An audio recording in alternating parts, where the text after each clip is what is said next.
Bom dia, alunos! Hoje nós vamos falar de métodos anticoncepcionais, métodos que servem para evitar uma gravidez.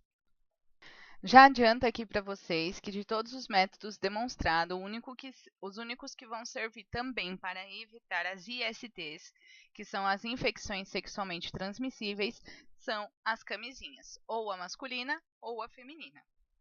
Então, quais os métodos anticoncepcionais?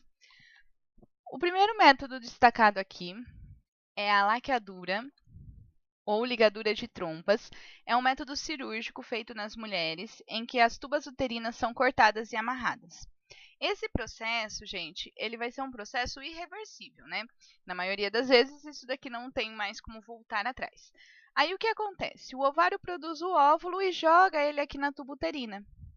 Se tiver a relação e o espermatozoide entrar aqui, ele não passa por aqui, ó, e nem o óvulo por aqui.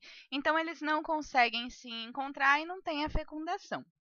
Nós temos também um método de cirúrgico anticoncepcional, que é a vasectomia, que o que é rompido e amarrado são os canais deferentes. Aí o espermatozoide que é produzido aqui, armazenado aqui, ele não vai passar por aqui. Então tem todo o processo de ejaculação normal e tudo mais, mas ele não sai com os espermatozoides. E aí o líquido sem o espermatozoide não tem a célula que consegue engravidar. Esse daqui é o DIU. O DIU é uma pecinha que é colocada em formato de T dentro do útero. Ele vai soltar o cobre. E o cobre é tóxico para o espermatozoide, então ele impede a gravidez. Nós temos aqui os métodos hormonais, aqui é a pílula anticoncepcional, que dependendo da marca, né, a pessoa toma 24 dias e para 3, toma 21 dias e para 7, que os hormônios vão simular a situação de um hormônio de gravidez, então ela não vai liberar o óvulo, porque né, o corpo entende que o útero estaria ocupado, não deve se liberar um novo óvulo.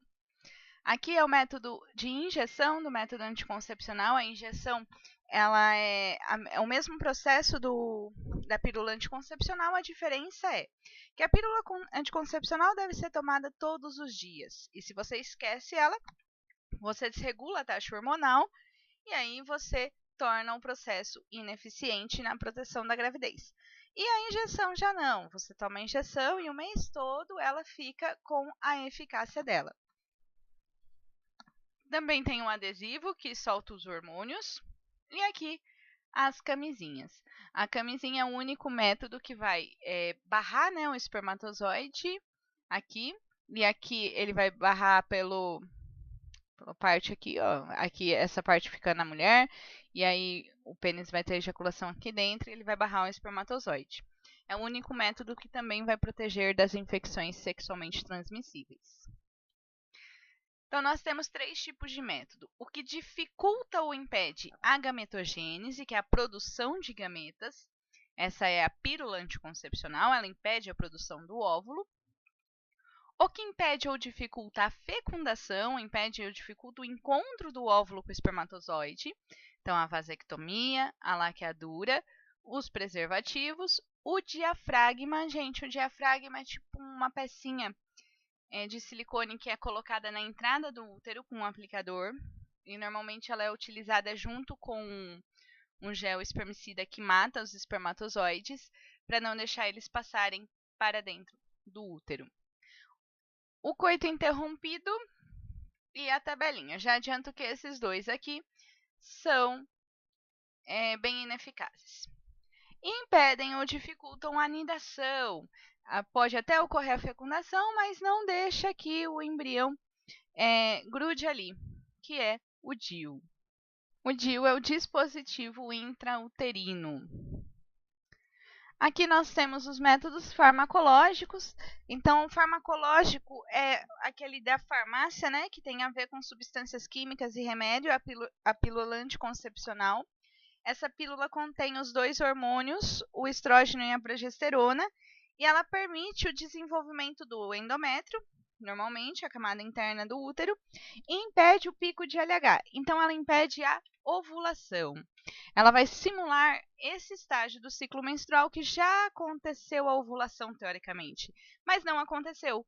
Então, o seu corpo não sabe que não aconteceu, porque você está na taxa hormonal como se tivesse acontecido, sem soltar o óvulo, não tem com que o espermatozoide se encontrar. Lembrem-se que toda substância química pode falhar, né? Quantas vezes você não estava com dor de cabeça, tomou um remédio para dor de cabeça, a dor não passou. Então, nem sempre a pílula vai ser 100% eficaz. A pílula do dia seguinte não é um método anticoncepcional que deve ser utilizado. Ela foi criada para casos emergenciais mesmo. Ela contém doses elevadas de estrógeno, até 50 vezes o que o seu corpo teria. E ela impede a implantação do embrião no útero. O uso dessa pílula sobrecarrega o seu corpo, sobrecarrega o fígado, causa sérios problemas no corpo. Então, imagina uma dose 50 vezes maior do que essa demonstrada na linha amarela. A pílula do mês seguinte, abortiva, não é um método anticoncepcional liberado e utilizado. Ela vai provocar, ela é antagonista à progesterona e ela vai provocar a descamação do útero, soltando o embrião que já teria fecundado. E temos os métodos anticoncepcionais da pílula anticoncepcional mesmo, em outros formatos, sem ser o comprimido que você toma todos os dias. Tem o método injetável, o adesivo transdérmico, e tem a mini pílula, que é semelhante à progesterona, o conteúdo dela, mas ela é menos eficaz. A mini pílula ela foi inventada porque algumas mulheres elas sentem efeitos colaterais, enjoo, dores de cabeça, de tomar a pílula anticoncepcional, então essa daí teria menos efeitos colaterais, porém menos eficácia. Pessoal, existem alguns métodos conhecidos como naturais que por um período foi utilizado pelos mais antigos, que é o teste do muco cervical, observar que durante o período fértil sai uma secreção viscosa da vagina, e aí os mais antigos, quando saía essa secreção, pensava-se, né, estou no período fértil, daí não tinha a relação para não engravidar. Esse processo é falho, porque pode ter outros corrimentos e tal, e a pessoa confundiu o período fértil, e daí ela não tem relação no período que ela acha que é o período fértil, e tem no outro que seria mesmo, que ela acha que não seria o período fértil e é. E o método da tabelinha, em que a pessoa calcula o seguinte: começou a menstruação no dia 1, por exemplo. Tem os dias de sangramento. 14 dias depois seria o dia fértil, o dia da liberação do óvulo. Como o óvulo pode aguardar um pouco pelo espermatozoide, ou o espermatozoide pode ter chegado antes e aguardar pelo óvulo, esse período seria o período provável da fecundação. E aí, nesse método da tabelinha, a pessoa calcula esses dias, então aqui entre o dia 11 e 16, ela não teria relação sexual sem camisinha para não engravidar.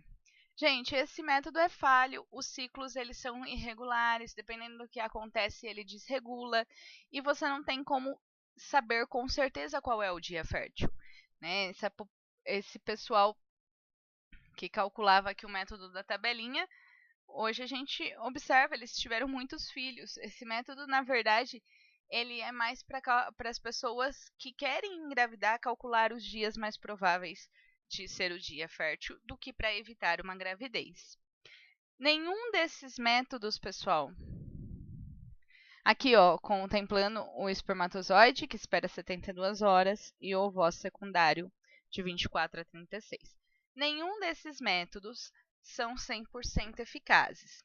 O que é bem eficaz é a combinação de dois métodos, por exemplo, a camisinha e a pílula anticoncepcional. Lembrando que a camisinha é sempre uma delas, ou a masculina ou a feminina, não dá para usar as duas porque elas geram um atrito, uma raspa na outra e elas rasgam as duas. Mas nenhum deles é 100%. Espero que tenham entendido. Obrigada e até a próxima.